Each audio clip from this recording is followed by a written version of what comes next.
हम गुंजन चौधरी एकटा पराती गीत ल क उपस्थित छी।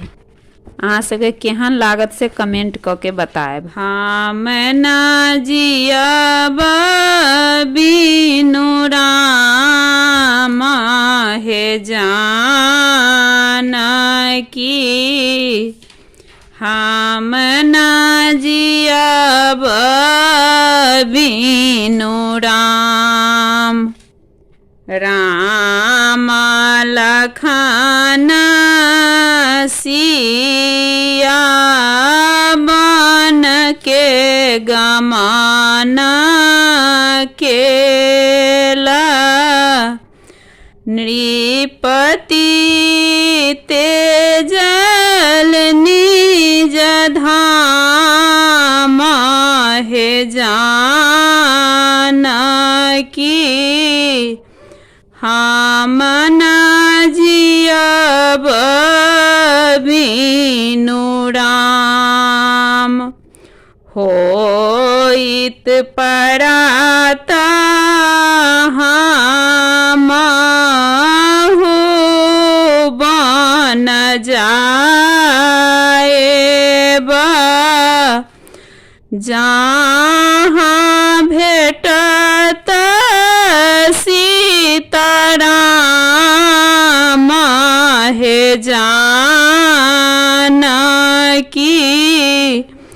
हम न जियब बिनु राम।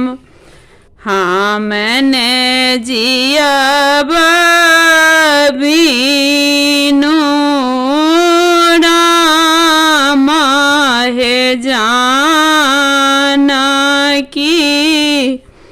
हम न जियब बिनु राम। कपटी कुटिल बसु जाहि नगर में, आइ लगल ओहि ठाम हे जानकी, हम न जियब बिनु राम। माता पिता हमारे को नहीं से बला, केवल सीताराम हे जानकी,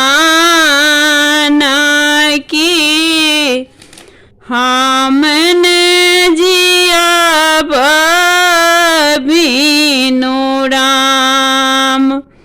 हाय माता तोहि बेरी बेरी बर जाला, भेल विधाता बाम हे जानकी, हम न जियब बिनु राम। सुर नर मुनि सब आशीष देला, तोहि भेल घटी तोर काम हे जानकी, हम न जियब बिनु राम। है माता तो सपनों न भेला, के लेता हूँ तोर नाम हे जानकी,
हम